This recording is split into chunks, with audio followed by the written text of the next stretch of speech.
This is the Reconstructed Man podcast. My name is Layne Ingram. And I'm Daniel Thurman.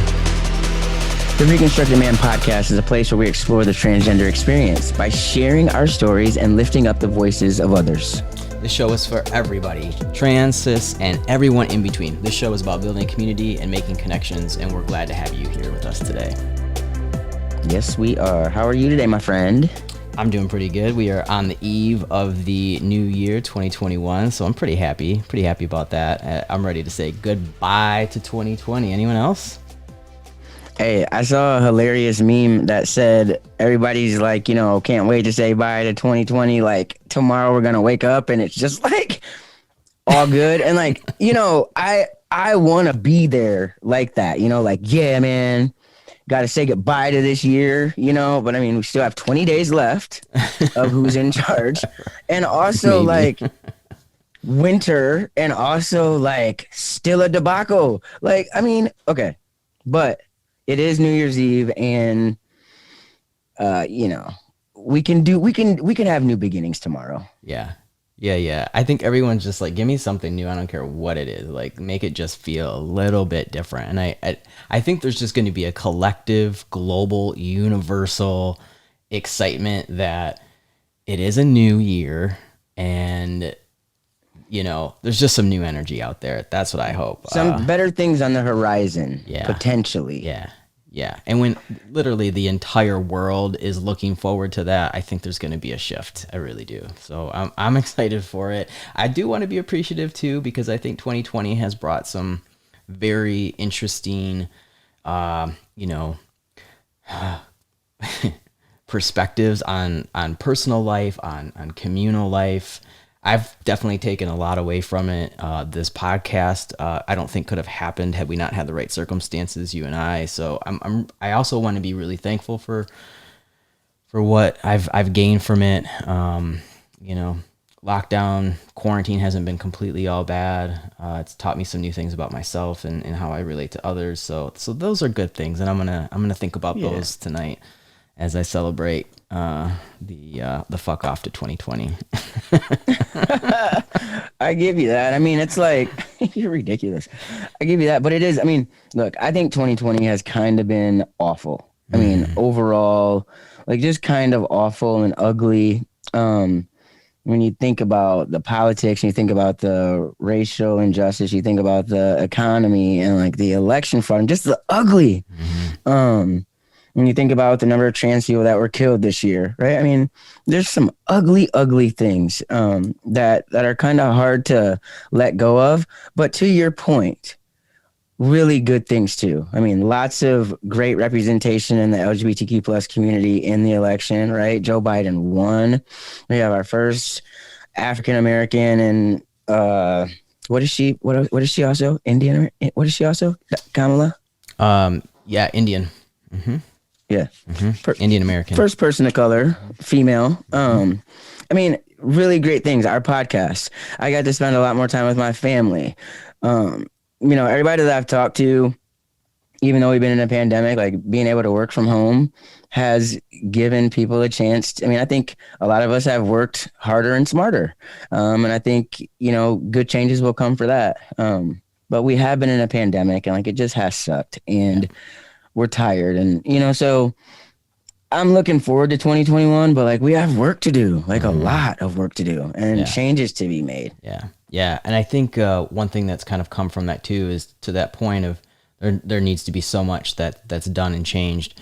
I think people woke up. I don't think that any of the inequities that we have seen so vividly this year, they have always existed. But I think more and more people are waking up to them and just saying, you know what, I want to be a part of the solution. And I didn't even realize I was part of the problem. So we've got a lot of things that are happening. I don't even think it's just in the US. It's across the globe right now. People are waking up. They're protesting. They're voting. They're speaking up. They're just trying to figure out what they can do. And I think that's pretty awesome, because these things have been happening for a long time. I think. Unfortunately, George Floyd brought a lot out and a lot of people's awareness to what's been going on for a long time. And I think the pandemic has really shifted how we're seeing things are disproportionate and affecting disproportionate populations. So it's time that as a community, as a society, we all wake up and figure out how to make these changes. So I'm hopeful for that. I hope people wake up tomorrow morning on the the new day of 2021 and have some more energy to get to work, because you're right, we got a lot to do. Well, and I mean, the good thing about our podcast, right? So getting back to that, we did start it. We do get to share stories and lift up voices and, share experiences and try to help build a community there where, we can start to do some of this work and, build bridges, make connections, stuff like that. I mean, the great thing about this show too is that it's reaching people. I'll give a shout out to my cousin Bailey in Colorado, who sent a great note. She loves your voice. She made sure to say that your co-host has a really great voice. I could hear her saying it that way. But I mean, just, she's cis and 24 and finds it informative. And that's what we hope. We want to be helpful. And I think it's happening. So people need to share and keep listening, right? Yeah, absolutely. I've met a few people through the creation of this podcast I never would have met without it. Had some amazing conversations recently. And a lot of people are just thankfully sharing with us, opening up and letting us know how it's impacting them, whether it's new information to them, whether it's supporting them, whether it's helping them see their story out there. We're glad to just help in that way, and we hope to continue to grow. I know that we're loving doing this podcast, and it is so awesome to hear that other people are enjoying listening to it. So thank you for all of you, all of our new friends out there that are tuning in, and we can't wait for 2021 to see what we bring you guys. That is right. All right, so should we get into it? Let's get into it. All right, well, today's show is about testosterone. All of it, the good, the bad, the ugly, the beautiful. And it's not just physical, it's emotional, right? Life-changing. Yeah, it's huge, right? Hormones are an amazing thing for the transgender community, and to be able to see these changes actualize in our bodies, but they are serious. Hormones are serious, and testosterone has a lot of effects, good and bad. So Layne and I have been talking about this for a while, and knowing that this is an important topic for the trans community. And so we wanted to bring to life the experience as much as we could about what are the impacts of taking testosterone. So to make it a little bit easier, because there's a lot to this, we created the Reconstructed Man's Guide to Taking Testosterone.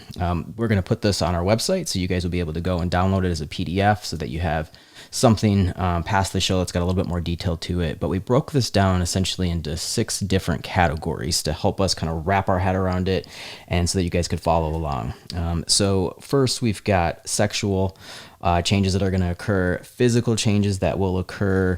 We're going to move into then the emotional and mental health aspects of this, the different applications of testosterone, so different ways you can take this and dose it, the risk, which are important for us to talk about. And then finally, we're going to end on healthcare and what you all need to know if you're starting testosterone, considering it, or are long-term into it already and just want to know what's changed, because a lot's changed. So that's it. And let's, you want to start off? We ready? Yes. Okay. All right. So first, we're going to get into sexual. Now, what we're going to do here is just kind of give you a bit of a rundown of some of the things that you can expect, but keeping in mind that testosterone and hormones are going to impact everyone differently. So what might have happened to Layne didn't necessarily happen to me. We didn't experience the same things. So we're going to try to illuminate that through each of these categories. But first, we're going to just give you guys just an idea quickly of some general changes you may see through your body. So sexual. First and foremost, this is probably what everyone's most interested in, right? Is that, yeah, you're probably going to experience an increase in your sexual libido. You're going to be horny, and you're probably going to be horny right away. It does not take much time for that effect to see itself through the administration of testosterone. So as soon as you have an increased level of testosterone, you're probably going to be experiencing, to some extent, an increase interest in sex. You might be thinking about it more. You might be more easily turned on. and there might just be, you know, physical areas of your body that are getting juiced up that didn't before. So there's definitely that to be aware of. I don't think it's a bad thing at all, but sometimes it might just feel like you're a little bit, you know, going crazy. You're experiencing puberty, you know, as a male, and it can get pretty intense. So anything to add to that, Layne? I think we're going to get back to it. I think it was important that you started with that one because you're older than me and much more mature. No, I'm kidding. But he's right. I mean, it happened and it just kind of can hit you. But yeah, we'll get back. So the second one is physical, right? And in physical changes, it's beautiful. It's what, you know, for most of us is part of our motivation, right? Because we want the outside to match the inside, or, you know, we're striving to get to, you know, what we always thought we were going to be. And so that's the beautiful thing that you would have died for, right? Or at least I would have died for. But it's a roller coaster. It's a roller coaster, and it takes time, and your patience will be tested. You know, some people are very patient. I am not one of those. But just to go through some of the things that you might see, right? Your skin might change a bit. Your body's going to redistribute some fat. You'll see an increase in muscle mass, like obviously. You may see, you know, more veins. Like if I really the other day, my wife was like, "Hey, you got some veins coming out of your neck," and I'm like, "Yeah, that's right, woman." But you know, your vocal cords will thicken. And then you got the hair. When we get back to this, Daniel is an expert on hair growth. Thanks. And then with the physical, you have the reproductive changes that we'll talk about. So those are some of the physical changes that can happen to you. Yeah, definitely. That's probably the most significant category. There's a lot to unpack there. Yeah. Layne and I have somewhat similar and somewhat different experiences with that. So we'll definitely highlight some of those here as well. And then there's also third is the emotional mental changes, which is pretty important for us just to talk about and take some time, because hormones aren't only going to have a pretty tremendous impact on your physical changes in your physical body, but it's also going to have almost the same amount on your mental and emotional state of mind. Some people report really good effects from this, increased concentration, more energy, clearer thoughts. But there's also the reverse that could potentially happen as well. We could see increases in anxiety, in tension, in frustration. We could see spikes in anger. If we have some underlying mental health issues as we're going into the transition, and to be honest and to be fair, a lot of trans folks, you know, we came from a pretty significant background of trauma, so we're carrying some stuff with us. Now we inject hormones into our bodies, and that's going to be changing the way that we act and feel about things. So it's important to know, you know, if you've got some underlying mental health concerns and conditions already, or even if you don't, this is something to pay very, very close attention to, because as much as you're going to see physical changes in yourself, your brain's changing the way that you react and respond and feel about things is going to change as well. So super important for us to spend some time on that too.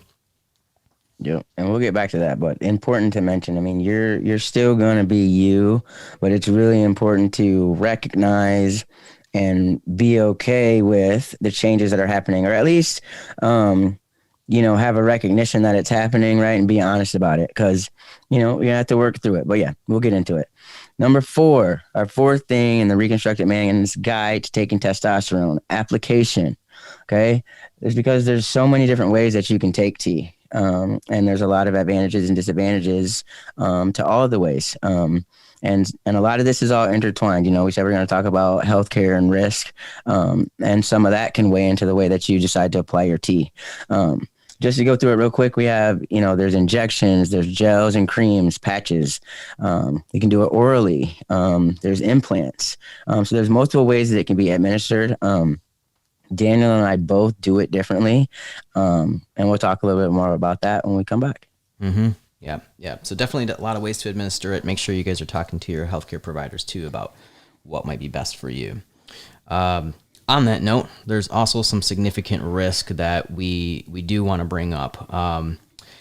Things are changing a little bit in science and research and what we understand about the potential side effects of taking testosterone. We are going to be taking it to a higher extent as trans males than a cis male might for hormone therapy. So there's a higher level that our bodies are going to be taking in for potentially a very long period of our lives. What to know about this right now. There used to be, when I started taking testosterone 20 years ago, one of the largest side effects that I was always warned about was an increased rate of cholesterol. So that's one of the things that I constantly have reviewed in my blood labs every 6 months. I haven't really seen too much of an issue with it at all. Nothing that diet couldn't correct, but more and more the science is showing that that's not as much of a concern. In fact, there's very little research that correlates those two together through testosterone hormone therapy and high cholesterol risk. But what is important to know is what I was never talked about, 15 years ago to me, and then I'm now starting to see more and more trans folks talk about it, which is great, is the higher risk of having blood clots. This is definitely something that as a trans male on hormone therapy, you need to be aware about. And it is something that you can have easily tested through your blood work. Your doctor, if they have any knowledge about testosterone and hormone therapy, in the trans community, will absolutely be testing you for this. And there's definitely some things that you can do too to prevent blood clots. But something to be aware of, blood clots are horrible things. They can lead to strokes. They can lead to heart attacks. Not anything to take lightly. We do know that there's potentially an increased risk if you're taking a level of testosterone that's too high for your own body to metabolize. But again, through those blood labs that you're going to be getting constantly and consistently with your doctor, you should be able to see if that level goes up to a point that is of concern. So definitely be aware of that for a risk as well. And then lastly, know that once you take on testosterone, and some of these changes do take place, that a few of the changes are irreversible. There's no going back. For instance, any changes you're going to notice in your voice, probably not going to go completely back to what it was before testosterone. Your voice is going to get deeper, potentially, maybe more coarse. The vocal cord changes and the thickening of the vocal cords is not something that's is not going to go back. Same thing with hair growth and hair loss. So you start losing hair. Trust me, if I could just stop taking testosterone and grow my hair back, I probably wouldn't, but it might be a little tempting right now. But none of that's actually going to take place. So once you grow hair and you lose it, that's pretty much going to be permanent. So I think that wraps up things to just be aware of, that there are some things that are irreversible. So take that into consideration. There's also, I think, as we were going through this, and not just saying this because we're going to unpack to it, but we were going through this and talking about the risk, to me, when you look at risk reward, I just, reward for me. And then the final category, and I'll give you just the quick bullets before we dig back into all of this, because this is exciting, especially since you're going to start back out with the sexual category. But anyway, okay, so the last Can't wait to get back to that. Health. Right. Health, which is kind of like the foundation cornerstone of actually getting this done. And so what we're going to talk about when we get to this section is, insurance coverage. We're not experts, right? We have our own insurance and, we've done some research, but we want to provide a couple of resources if you're looking or if you have questions about that. And then also obviously provide our experiences with, the way we apply it and how it's worked for us. Another important thing is your doctor, right? The doctor is so important. And along with the doctor, medical thinking, a therapist is going to be important in this process too. Making sure that you have someone that you're comfortable with, who has experience, and that you can trust. And so we'll give you some information about, ways to go about finding that. And then we'll talk through some of the online transgender healthcare resources that have recently popped up, but also provide great resources. Some are membership based. Some are, getting ready to launch, but really providing kind of like specific healthcare for our community and resources like that. So this guide it's a lot. And so we wanted to give you a quick overview before we dig right into it and tell you kind of how it's been for us, but hoping that it's helpful. And it's going to continue to change because hopefully our landscape continues to change as we, continue making, more advancements in legislation, as, better healthcare becomes available, different options for people. So, yeah. Yeah, it's a lot. But I think the good thing is yeah, like Layne is saying, there's just so many new resources that are coming out, so much more knowledge. There's more research on this. So this is going to continue to evolve. We hope that our guide will continue to evolve as well. So we'll keep it as current as possible, but make sure you check out the guide on the reconstructedman.com website so that you can have some more details there. But yeah, let's get back into it. I think one of the things that has been really helpful with Layne and I talking to each other about all this is realizing how different both of our experiences, our similar experiences, have been.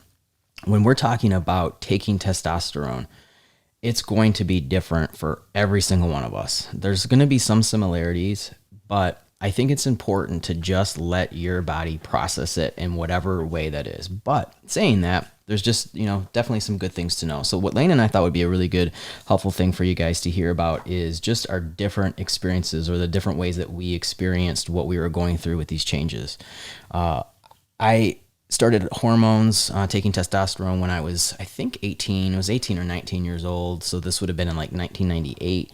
It was a long time ago. So I've been on testosterone for a good portion of my life.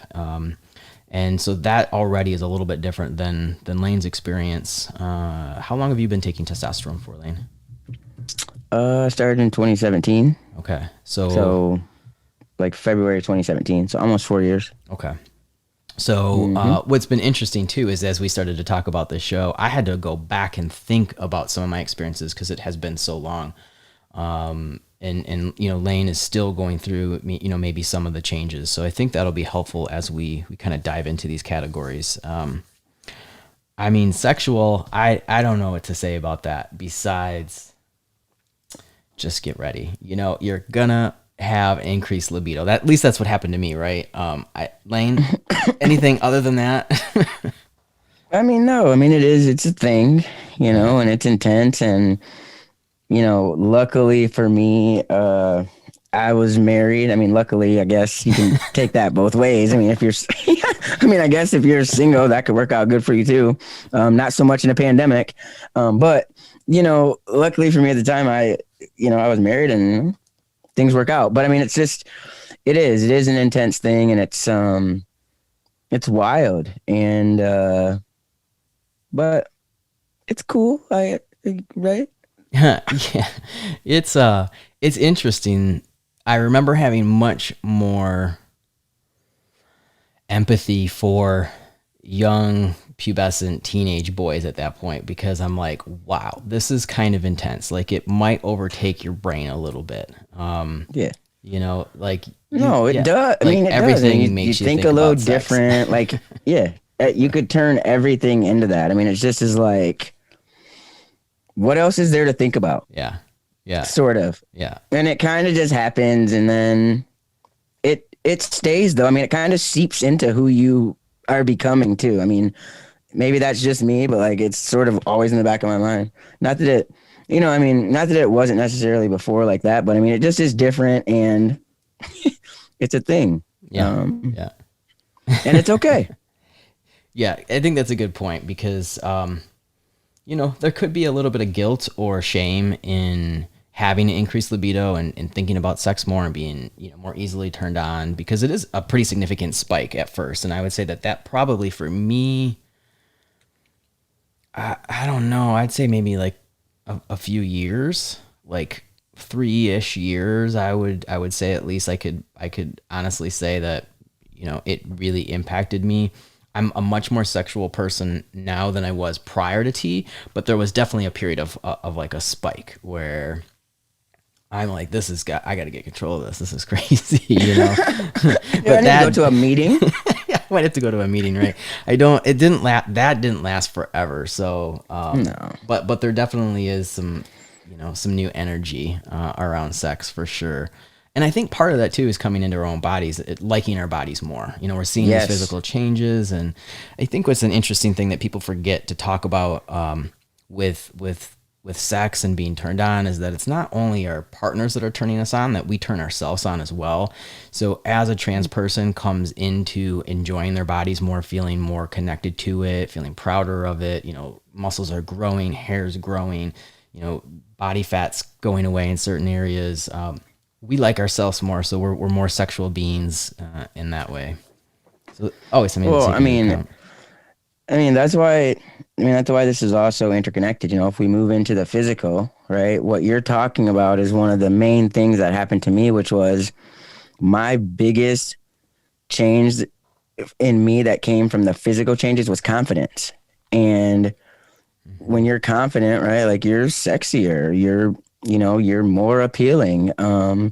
You like yourself more. I mean, so when I say the physical changes were beautiful, you know, and I would have died for them, I mean, I don't regret one single thing about this because of the way that I look now, right? I mean, I think, you know, and again, this all ties together and we get into the emotional, mental part of it, right? And you might feel self conscious as you're getting around people, but like as these changes happen, it's all working together, you know, like we talked about the skin changing, right? Like that wasn't a big one for me.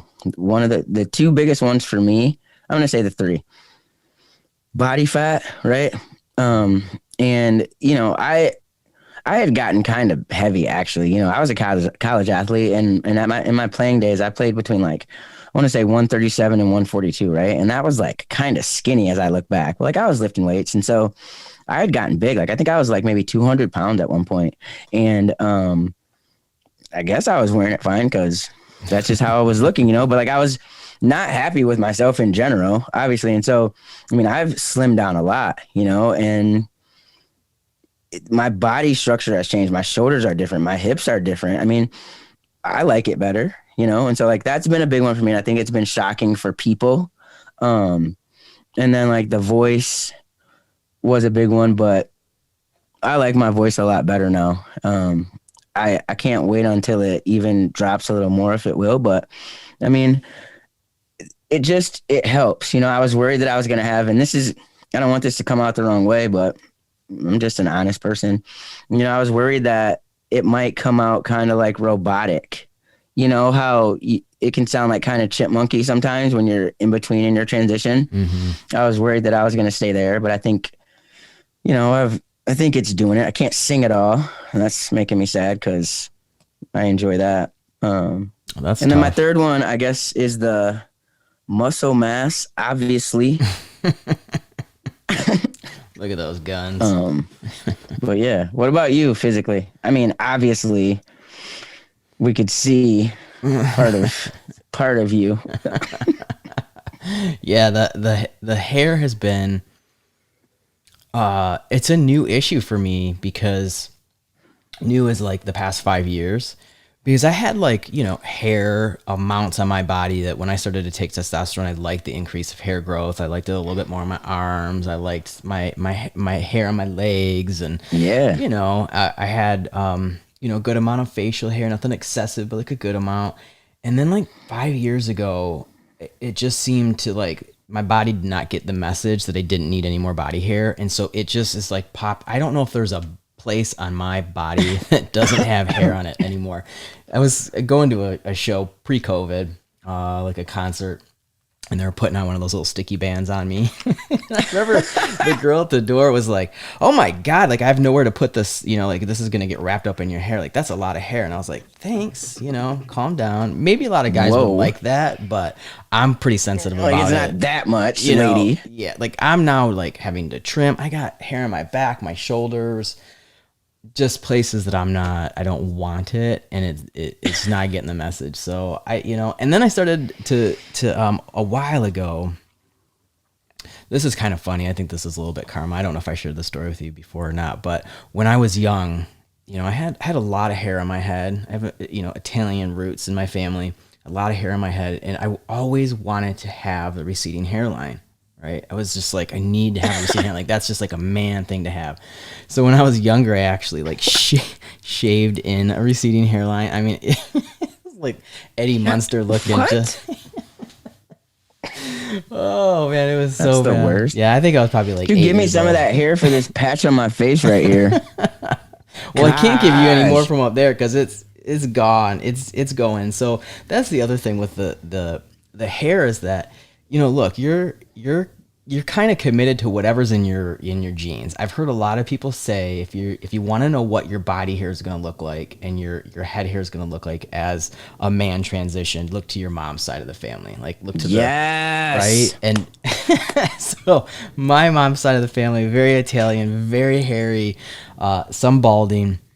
And that's just, where I've gone. So you can't control it. You can't Yeah. put a line on it. You can't, have too much control over it. So, but I do got a nice beard because of it.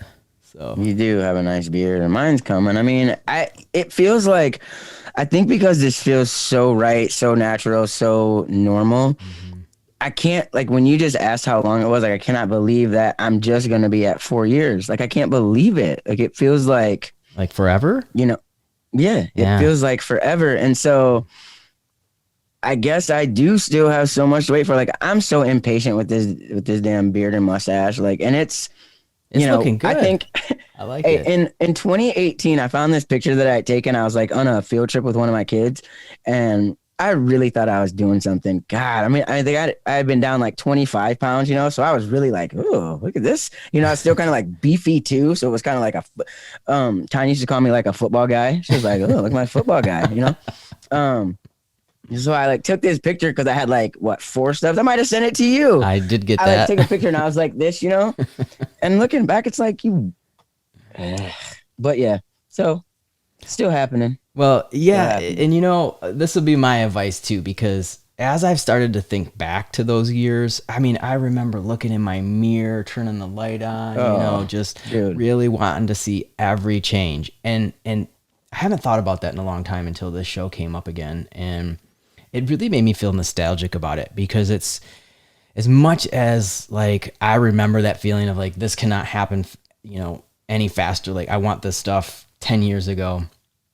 Yeah. It's real special, and it's a unique experience that trans folks get to go through. I mean, I think a lot of people that go through puberty that like their, their birth gender, maybe they go through it a little bit, but trans folks go through it in a so much more intense way. So I would just recommend, I get it. I know how much people want to get through it, but there's something I miss about it. Like there was something really, really special and cool about seeing your body go through that change and being so happy and knowing that it's directly connected to how you feel and how happy you are. So as much as I know you want it to go faster, it's unique, Yeah. You just reminded me of something. I remember how, like, first of all, I was the worst. I mean, like every other day I'd be like, do you notice anything different about me? And people would be like, you look like you did yesterday. I did that at work all the time. I'd be like, so looking any different? And they'd be like, no. But you made me think of something that is so special. I remember, because we look at ourselves every single day. And you're always looking. You are. Like, you're going to notice every single hair. You're going to notice when your jawline shifts a little. Like, when the little things right here start to pop up on your shoulders. Like, you look at yourself all the time. You just are. But I remember the first time I actually saw what I looked like.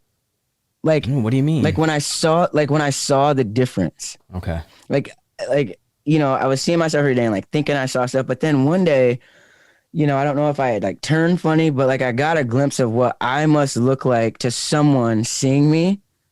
And like, I just remember my heart beating so fast, like there it is. Wow. Like it happened.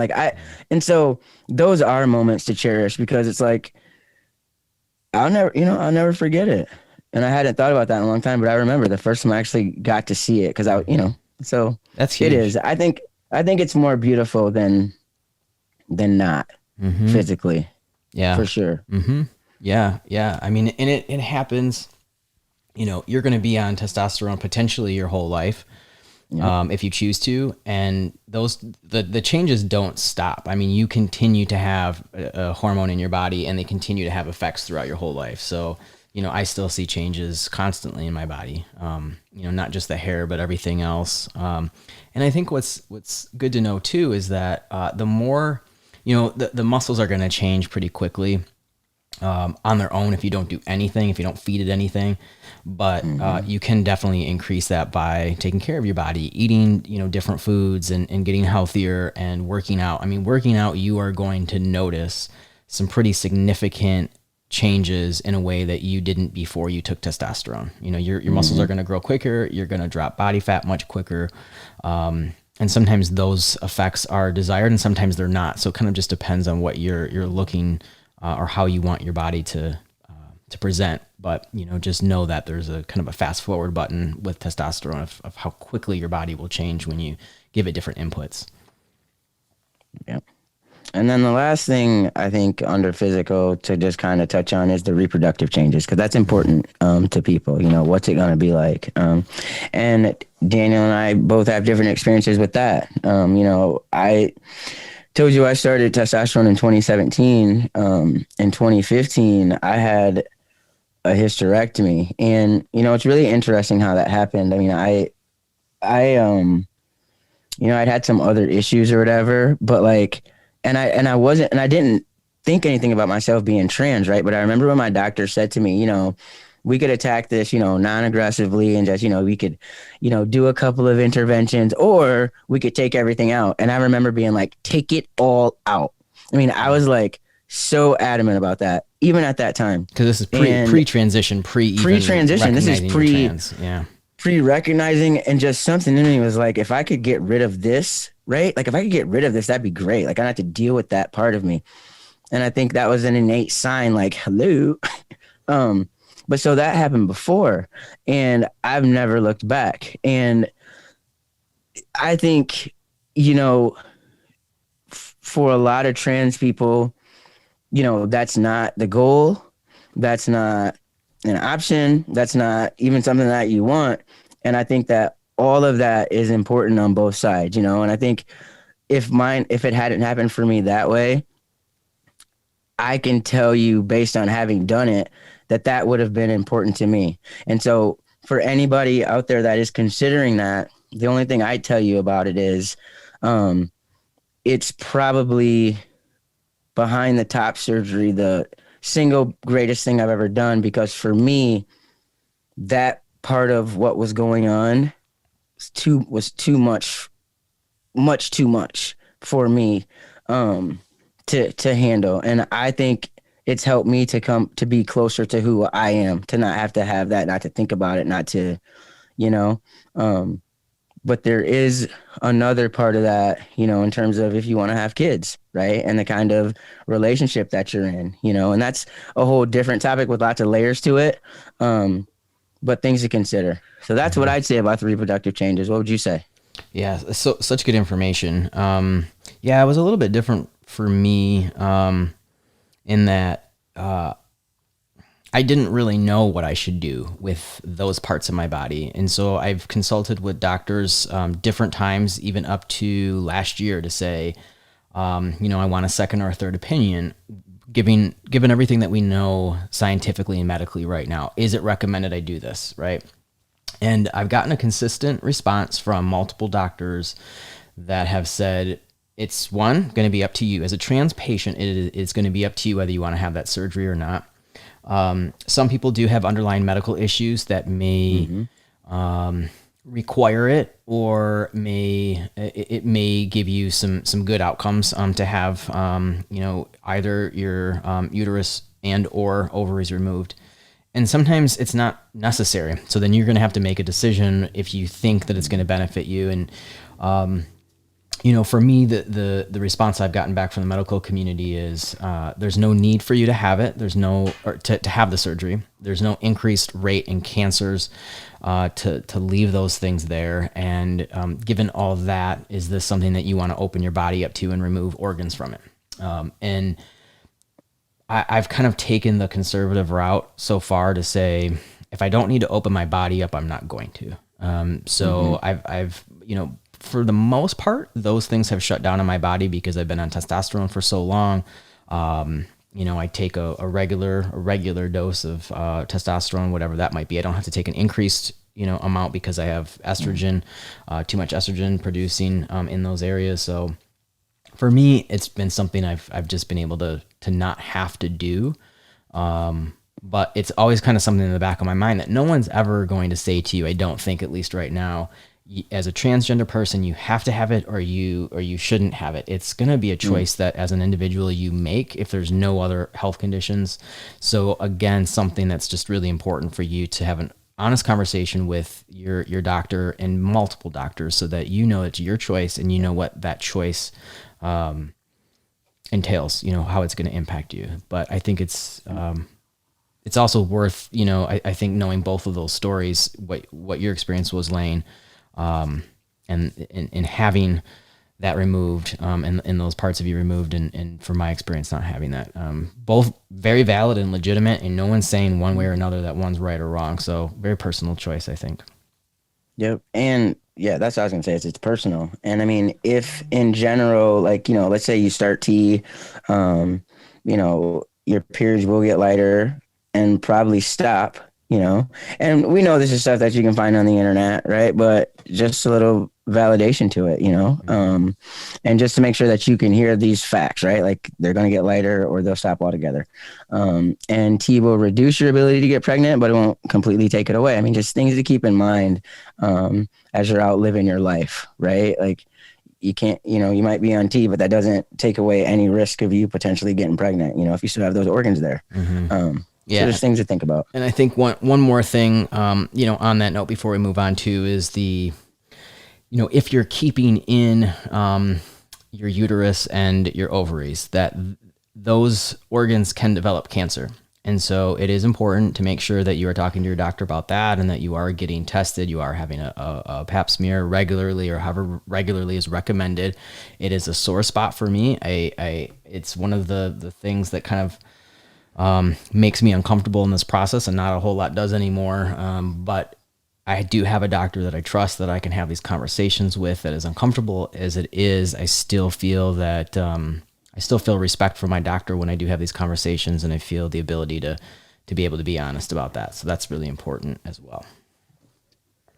I mean, that kind of all goes together. As we get to the healthcare, we talk about your doctor, we talk about your therapist. I mean, it's important to feel comfortable with these people because it's about your life. It's about your life and your well-being. And, the doctors that I work with, I love them, and we can talk about them more. But I mean, we just can't stress that enough. Mm-hmm. Is that with the risks associated with putting a hormone in your body, with the changes that are going to happen, the people that are your resource people, right? Your level of comfortability has to be up here. Mm-hmm. If you don't have that, keep looking. Absolutely. So yeah. Mm-hmm. So we'll move on a little bit now to the emotional and mental changes. So when we mentioned this earlier, we did talk about this is just such an important area because as much as you're going to be experiencing physical changes, you are going to experience emotional changes. You're going to experience mental changes, psychological changes. I know Layne and I have shared a lot of stories with each other. So I know, Layne, that you've gone through some of these changes as well. You want to share it all about your experiences as it relates to this? I mean, I think the one important thing to note is that like you're gonna be you, right? Like you're still gonna be you. I just one of the big things for me is that the way that you perceive things because of the way that you're being perceived changes. And that's just true. Like, some of your relationships are going to change. And it takes some getting used to. I mean, I think for me, I remember immediately, I had more energy. I felt stronger. I felt more confident, right? Like I was just like, it's happening, the first day of the rest of my life. And you can ride that wave for a while, right? But it's a powerful, powerful, powerful thing. And I remember my first 6 months was a lot of up and down. I mean, you're emotional, I mean, things that maybe didn't upset you before could send you into full on tears. And that's, getting the right dose, making sure you're taking it at the right increments, talking to your doctor, looking at your levels, right? But even still, you're gonna have mood swings. And I remember that my first 6 to 8 months were like, what is going on? Mm-hmm. Like, who are you, crazy person? But like, there's so many great moments because like little hairs are sprouting up, right? And you do feel more confident because somebody called you sir. Um, but there's a lot to look out for, and your circle is important. The people you have for support, your therapist is going to be important because you know things are going to change, and the way you look at things, the way you react to things, and some of it's going to be good and some of it's not going to be good. Well, that's just the truth. Mm-hmm. It is. It's the truth. My truth. There's not much way to avoid that, I don't think. Some folks might experience more than others in these types of changes, but it's important to just kind of know and look out for it. I definitely recommend for anyone that is going through a new process of being on T, or is even in it for a long time, trust those people that are around you to give you feedback. They're going to notice when things are different, and different in a way that might be unhealthy for you or others around you. When I started testosterone, I had a lot of other things in my personal life that I was dealing with, things from my history, my past, my family. So I was kind of going through some mental health challenges at that time in my life already. So I'm in my early 20s at that time, and I'm a few years on T, and I'm still not getting the dosages right. I was doing injections for a while, and then I switched eventually to compounding, which we'll talk about in a little bit. But my dosages weren't, the same from the time I started until maybe about 8 years in did I get really stable on them. So those were changing, right? My levels of testosterone, how often I was getting it, was changing. And I'm going through personal stuff. And what happened to me is that not only was I experiencing extreme depression at that time, I also was then having anger management issues. I was having really significant anxiety. I was starting to take antidepressants. And I had a temper issue. And luckily, at that time in my life, I was with my wife, who wasn't my wife at the time. We were kind of in a newer relationship. She was such a strong human being that she was able to help me negotiate that I had these kind of demons in me, and with the testosterone, I was not acting right. I was, physically harming myself. I was, yelling and screaming a lot. There was just a lot of bad things coming out. And at the time, it was interesting because I didn't necessarily correlate it to the testosterone. I mean, I was just like, I've got all this shit that I'm dealing with, and I'm not dealing with it well, and it's pretty heavy and serious. And this is the kind of the result of it. But later in life, being more educated on what testosterone does and hormones do, and having better doctors in my corner, and just kind of understanding more what happened, so much of that, the result of what was going on, was that combination of I'm dealing with some personal stuff, but I'm also taking testosterone. So things are coming out. Instead of crying, I'm yelling. Instead of, I mean, it's hard to directly identify sometimes that those changes are due to testosterone, but just know what you can expect. Know, even to the extreme what could come out, so that you're ready to negotiate that situation, and you've got people in your corner that can say, hey, you're not acting right, or you're getting, whatever it might be, and have someone in your corner as far as potentially a mental health counselor, or a specialist, because these things are going to come out. It doesn't mean what's in your head and what's in your heart is going to change, but how you respond to that stimuli is going to change potentially. And it's a good thing to be aware so that you can go get some help if you need to. Yeah, I think you just kind of hit the nail right on the head. I mean, it's, I told Daniel this the other day. I I don't have a short temper, I would say, or I didn't before, but like, I could get angry. I could go from 0 to 100 in about 60 seconds, right? And I just told him it's down to probably about 15 seconds. Mm-hmm. And that is just something that I am aware of now, right? It might have been 60 seconds before. It's 15 now.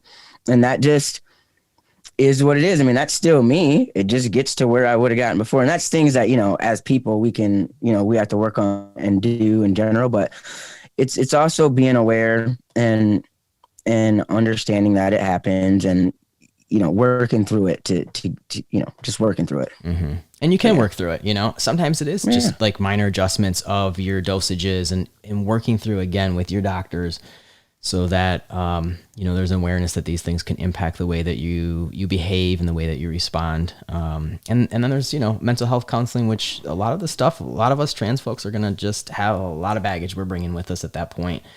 So it may come out in certain ways. So just, be aware, be kind to yourself, trust those people around you that are giving you feedback, and don't be afraid to ask for help if you do notice that you've got some negative things that are popping up. People call it roid rage for a reason. Like it's powerful, it's potent, it's a hormone you're putting into your body. It has significant impacts. Not all of them are desirable. Doesn't mean you got to stop taking it, but you do have to acknowledge it so that you are not a harm to yourself or anyone else around you. Agreed. So heavy-ish, but important. Let's talk about the way that you do it, right? Because there's lots of different ways. We had listened before. I mean, I think we should talk about the ways that we both do it. I do it by injection. And that's how I started. And one of the things to know about that is that it is typically the most affordable, and might be covered by your insurance. And depending on your dosage, right, you might take it, once a week, every other week, like that, right? I take testosterone once a week. Do you give it to yourself? Yep, I give it to myself. And that's kind of hilarious because when I first went, I was on a bi-weekly dose. I think that's what she started me off with. I was on a bi-weekly dose. And when I got my first shot, I just kept saying to myself, or I even told her, I'm going to have to go to my, primary care doctor every time to get my shot. Cause like, I'm not going to be able to do this. I didn't think I was going to be able to do it. And give it to yourself. You didn't think you could. I didn't think I was going to be able to give myself my shot. And she looked at me and she was like, yes, you are. Like, what if you travel? Like, also you're a grown up, chill out. And, I know that, some people might have real, phobias with needles and stuff like that. And I think I was just more scared, but like, it is a thing that I do every week and it just has become part of my life. I mean, it's, where do you I don't give it think to people yourself? talk where. So at first, because I got my first shot in my arm, like that's where I did it for the longest time. Then I'm like on this Facebook group and people get to talking about shots and they're like, yeah, I do it in my butt. And I'm like, in the butt? And they're like, dude, why aren't you doing it like in your butt or thigh, like where there's all this meat? And so now right in that butt cheek, we get her done. But, one thing that I don't think people admit that we should, and I'm just going to do it for everyone, is like, because I used to give myself a hard time about this. Like sometimes you miss your shot. Mm-hmm. Like sometimes you do. Like shit happens. Like you're living, or like you're like, God, I don't feel like going to get 3 things. I don't feel like getting the needle, the adapter. I don't feel like going to my other fridge to get the testosterone. I don't feel like getting the alcohol swabs. Like sometimes you're like that, And so don't beat yourself up. Like don't wait weeks, but like, just pick it up on the next one. Don't double it, like sometimes you miss it and like things happen. Like if you miss it and you get back to it the next day, like sure. Right. But like, don't be doubling it up because you missed it. So, I mean, I miss mine sometimes and I used to feel really bad about it, but now I'm just kind of like, well, yeah, you're doing okay. So does your insurance cover your your health insurance? Yes, I have a copay. Yes. I have Blue Cross Blue Shield. I'm very fortunate. And in Michigan, they have really good trans health coverage. Even with, my top surgery, I am blessed and fortunate that was covered, and that comes down to, again, the right doctor, right? Taking the steps, getting your letter, getting things in order, going through the, I went to the University of Michigan health system and, I mean, insurance can make a lot of things easier. And I've definitely been fortunate, definitely been fortunate, but yeah, my T's covered. And honestly, one quick little just tip I'll give everyone is I used to go into Walgreens and I used to have to buy the needles, right? I'd go to the pharmacist, and when I get my tea, I'd say, okay, can I get, 5 of this size and 5 of this size, right? And they'd often be out. They wouldn't know what I was talking about. They couldn't find them. They'd like, it just was a hard time. They're calling attention to it. Or like if I was just out of needles and I had testosterone, you're going up to the counter asking for needles. They're very intrusive, right? I just hated it. And so now I get my needles online from, it's a place called Syringes Needles Depot. Like I order them, like I have like a year supply. I do it every January, like they're here. And then I get my testosterone through pill pack. Okay. Like it comes on time. You don't have to deal with these people asking you questions, looking at you. And I'll put that in the show notes too, but yeah, Great. This is one thing I wanted to add. Yeah. So how do you do it? Good point. God, I just talked forever. That's Sorry. good though. This information is so important. I think application it gives a lot of people anxiety. I think most people, from my understanding and my research, it seems like most trans men are taking through injection. Like you said, it's the most readily available. It's by far the most affordable. Luckily, health providers now are more and more willing to cover it, which is great. And there's less side effects than there are taking it orally and in some of the other ways. I started out through injections. I was going I think every 3 weeks to my doctor when I was younger, and they would inject me. And then finally, I met my wife, and she was very comfortable being able to administer it to me. So she would give me a shot in the butt every 3 weeks or 2 weeks. I was never on weekly doses. And that could have been part of why I ended up getting away from it, because I was feeling like peaks and valleys. I was up and down, and it was it was really hard on my system. Plus I'm going through kind of, experiencing depression at the time and having anger management issues. And so finally, I switched healthcare providers. I went to the large university system here in Michigan, who they had a transgender unit. And there was a recommendation that, there's a way you can take this compounded. And compounding medication, if you're not familiar with it, is a cream that is made specifically per patient. So it can get down to a very personalized way of dosing it. Like how much of the cream do you put on your body? Where do you put it? And how much of the medication is in that cream? It's also made in gel and other cream packs or like patches, but the compounding is very specific. The problem with compounding though is that it's not covered by insurance. It has been by far the most effective for me. I put it on daily. I put it on my arms. You're supposed to put it where there's not a lot of hair. It happens to be like the only part of my body that has limited hair. So, I sound like an ape right now, like don't putting I? it on the inside of your palms. You're like, put it on your forehead. I'm really not an ape. I think I'm just oversensitive about my hair. But yes, I put it on the inside of my arms. I do have to be careful though when I put it on that, for a couple of hours, I don't want to be rubbing that part of my body on like any other body. So like, my wife or my cats. So there's some drawbacks to it, obviously. How do you know how much to put on? So the pump, good question. Oh, right. You told me about this. So the cream comes in a pump. And so I do 2 pumps. It's all, dosed out for you, which is really helpful. And I do it daily. And it has really helped. Trust me, I went through a lot of therapy. I did a lot of self-work. So I was able to control a lot of the issues that I had and work through those. But I do think that part of my success in that was changing the way that I administered the testosterone. For me, it's a hormone. So you're just going to have these fluctuations. And for me, I like consistency and I like daily. And insurance has never covered any of my trans health. It hasn't covered surgeries. It hasn't covered testosterone. The only thing I get covered is my doctor's visits now at this point. And I've got good health insurance. And if I went back to injections, I think it would be covered, but I just think I'm kind of at a point. I never really liked the needles either. I felt a lot of soreness in my muscles from it. So, I like the fact that I can, here's another thing to listen. If you miss your shot, okay, and let's say you miss your shot twice, you're going to feel it. You know how I know? Because I've done it. Like you're going to feel it and it's not going to feel good. And by not going to feel good, you're either, it could be all of these things, but that roller coaster is back. Like you're going to know that something is missing, right? You could get edgy. You could feel tired. You could feel moody. Right. it's important, right? It's a medication that you're on. You have to take it. And then the other thing that you said, I just kind of lost it. I lost it.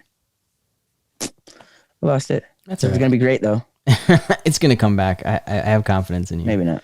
Yeah, one of the things I'm interested in too, because things keep changing, there's these pellets now. So the pellets go in. I think they go on the side of your hip.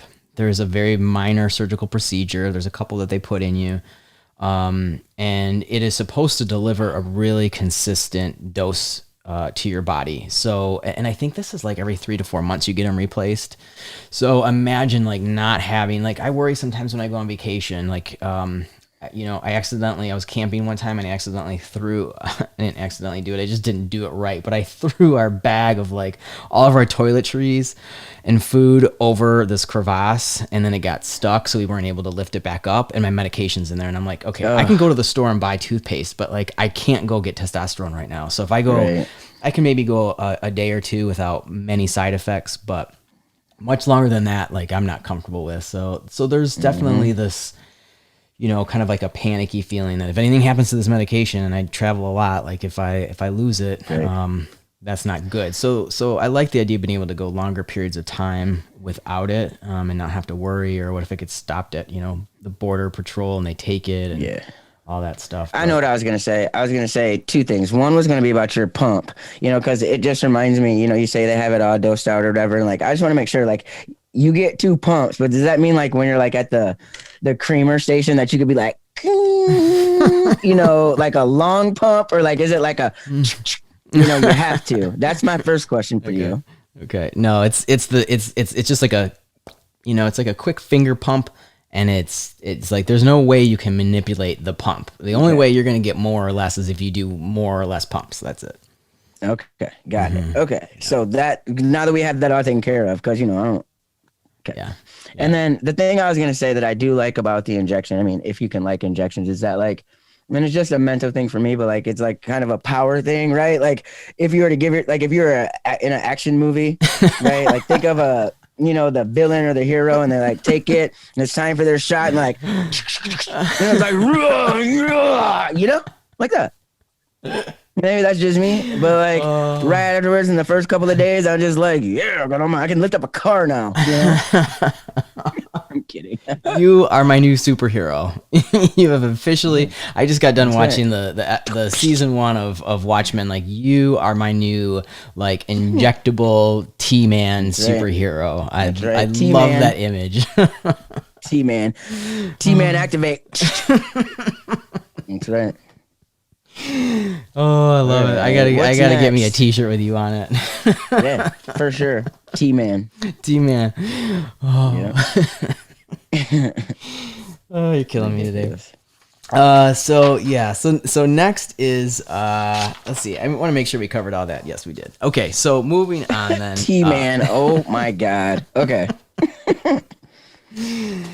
All right. Next up is risk. So the risk involved in taking testosterone, which is something that we've been alluding to and mentioned some of the different risk involved. But it's really important that, this is your health. You have to know, and you have to be in control, and be aware of different things that can happen, and know that it's not an all or nothing. Know that, it's not like someone's going to rip you off testosterone because you experience some issues. It just means that you need to work with your doctor so that you guys can figure out what needs to change so that you remain healthy. You're going to be happier in life. You're going to be more who you are. You're going to want to live a longer life. So make sure from the very beginning, you're doing this in a way that is recognizing that. We had mentioned earlier the 2 biggest risk, and there's the biggest risk I'd say that I know of right now that I'm worried about, that I have concerns about, is the blood clotting. Like I said, this wasn't something that was ever information given to me when I was younger, and it's more and more prevalent in conversations that I'm having with healthcare providers, and I'm seeing other trans men start to talk about it, which is great because knowledge is power. But that is a concern. one way you can limit that concern substantially is by making sure you're getting your levels tested. Most any good doctor is going to require you to be getting your blood labs every 3 to 6 months, at least twice a year. Usually when you start out, it might be more. Are you on twice a year, Layne? Twice a year. Twice a year right now. But my first 2 years though, I had to go like every quarterly. I had to go four times. Yep. Which is great because when you're new to it, I wanted to. Yes. When you're new to it, you have no idea how your body's going to respond. You know, but there's all different ways. You know, if you get some high levels of something, that's when, you know, you're going to work with your doctor to figure out how to make adjustments. It's not an all or nothing thing. So making sure that you are operating within optimal levels of where everything should be. I mean, they're going to be looking at your testosterone and your estrogen levels. They're going to be looking at cholesterol. They're going to be looking at your all sorts of different counts, different blood cell counts, just to make sure that your body is not reacting in a negative way and that nothing's going off the charts into an area that might be considered risky. So what we would say to this, I think, is, you know, bottom line, be working with a doctor that is going to be requiring that you get tested regularly. It can feel like a pain in the ass sometimes, but that is your health. And if you go every 6 months, if anything changes, you know, you're going to be able to get out in front of it before things are too severe. So, you know, be aware of that. Yep.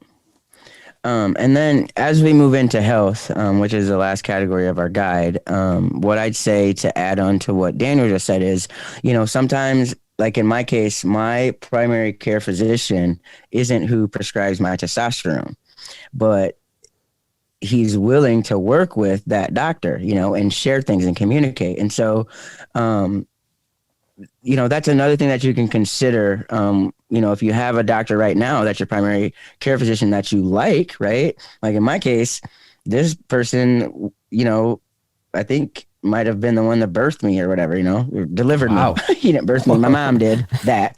He delivered me. Don't take that credit away from her.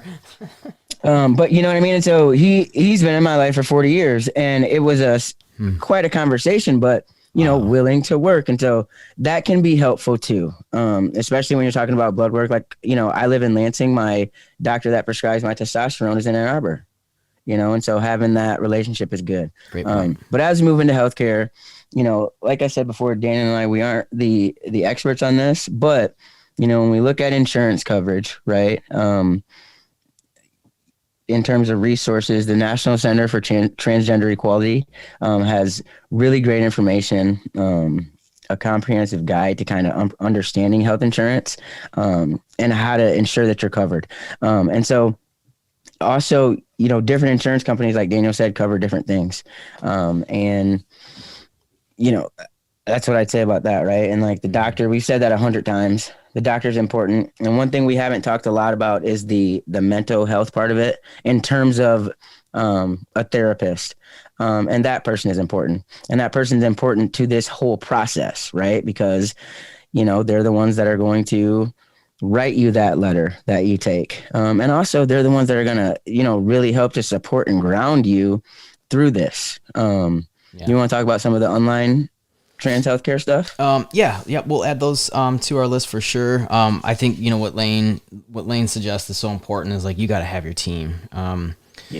Testosterone is serious. It's a serious hormone. I don't know if we've stressed that enough already. Hopefully we have, but it is serious, and there's some changes that could be undesirable. And so when those changes occur, you want to be able to have people on your team that can help you work through those so that you can continue to have the desired effects of hormone therapy as a trans man.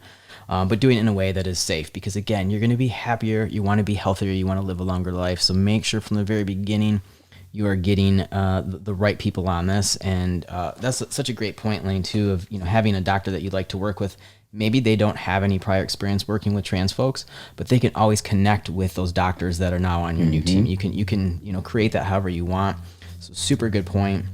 One thing that's kind of new to me in the trans community in healthcare is some online-based healthcare providers specifically for hormone therapy for trans folks, which is so cool. So two of them, one's been around for a little while, called Plume, Plume. We're going to put these resources up on the show notes and also on our website for you guys to check out too. But Plume, they do everything from labs, prescriptions, writing letters for gender-affirming surgery, and also monitoring your progress, and giving you virtual access to care as well, all online, which is awesome. So if you happen to be in an area that you're struggling to figure out if there's doctors in a location close enough to you, you're struggling with that, which is a very real possibility.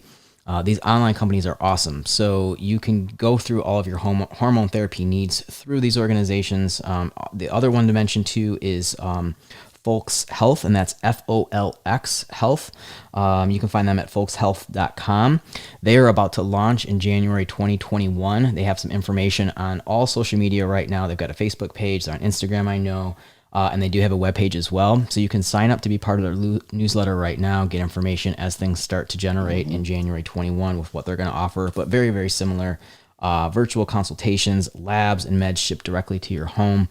And I do know that they are promoting themselves as a queer trans provider, meaning that the folks that are on their team at Folx are trans and queer. So you can be confident that the people you're talking to understand your situation, are sympathetic to it.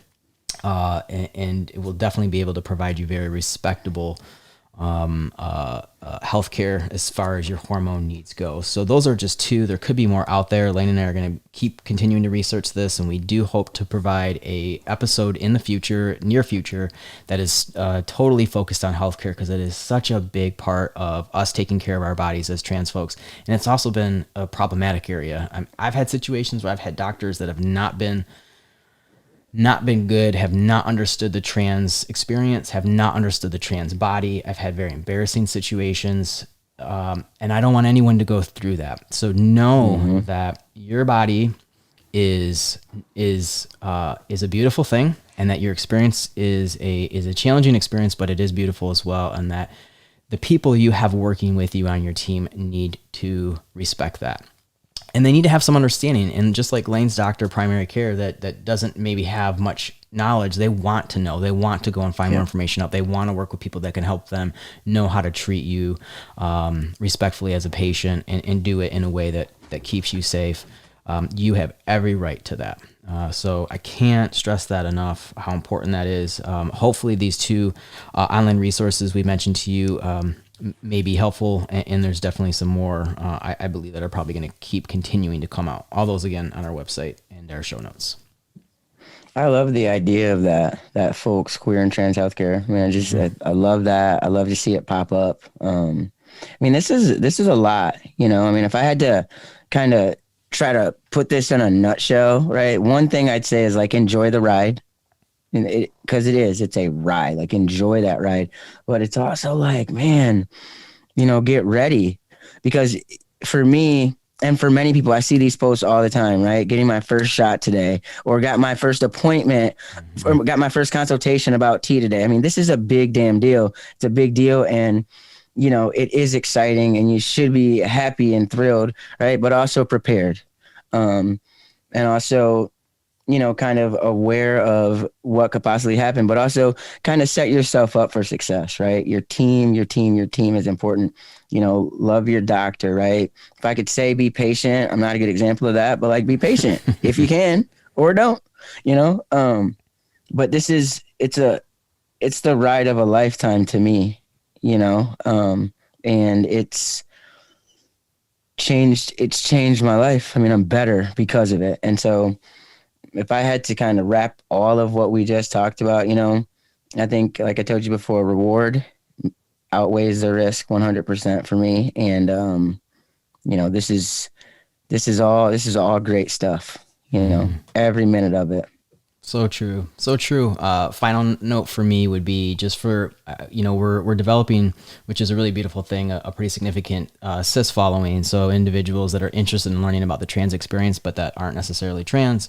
For you out there, our friends out there that are cis and our allies, as you see people go through hormone therapy, know that there could be significant changes, good effects, bad effects. So just be aware, be looking out, be comfortable, maybe engaging in those conversations to show your support, but maybe also call attention to things that you might have concerns about. Are they kind of exhibiting signs that are maybe not so healthy for you or for them? And be ready to have those conversations. Ultimately, just be able to support them. They are going to change in a lot of ways, but we all remain the same person too. Some things are going to be a little bit different, but it doesn't change us as a whole person. So be ready for that in your own way, right? As someone that's loving someone that's trans and trying to support them, you're going to see some changes. It's okay. Feel comfortable having conversations with them. As trans folks, I know I've had so many conversations lately. I think a lot of people feel the same way I do, where I'm very open to people conversing to me about being trans. I think a lot of times the cis community struggles with knowing what's appropriate, making someone feel uncomfortable or comfortable. But engage us, have conversations, let us know when you're seeing things, good and bad. We do always, I think for the most part, appreciate that when it's done in a way with integrity and support in mind. So that would be my last message of advice for everyone. But super important talk, and always, like you said, Layne, such an exciting time in our life as trans folks to be given hormones and to be given tea and to see those changes happen. So we just hope this helps people have a better understanding of what to expect. And like you said, be prepared. And like, right, ask us stuff. I mean, you can email us at layneanddaniel@gmail.com and ask us stuff like trans, cis, everybody in between. Ask us. I mean, that knowledge, Daniel said this earlier, knowledge is power, but like, that's what we're here for too, is to say stuff. I mean, this has been a great show, Daniel. It's been a great show. Yeah. I love it. Yeah. Right? It's a good start to 21, right? Here you go again. I don't know yet. Okay. Jesus. Kidding. We're a few hours away. I'm looking forward to it. Life's going to be very different in a little bit. Yeah, it is. Yeah. I'm being bratty. You know, my family is going. I partly own a company with my mom, an events company, and we have and like there's not events going on per se, but like we have a setup, and so I have to work. You know, I got responsibilities. My family's gone, and I'm sad. And I'm a brat about it, and so, you know, I might be 40, but like I swear I am just bratty von Bratterson sometimes. God. I will call you at midnight. I'll call you before midnight because hopefully your wife's going to call you at midnight. So I will call you. She says she's going to FaceTime and we're going to kiss the phone. And I'm just like, I'm not kissing the phone. I guess I am.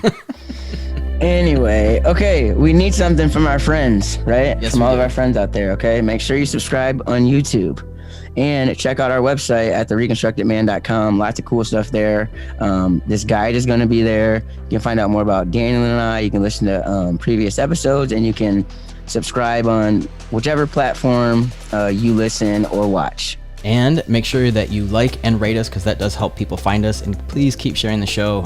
It's been awesome to watch our friends grow and our community grow from this podcast. So please continue to do what you're doing. It's been working, and we thank you for that. That's right. All right. Keep rocking you, because nobody can do you like you can. This is the Reconstructed Man podcast. Oh. Okay. Who messed up? We had our little... I'm Layne Ingram. I'm Daniel Thurman. And this is the the Reconstructed Man podcast. All right. Peace out. Peace.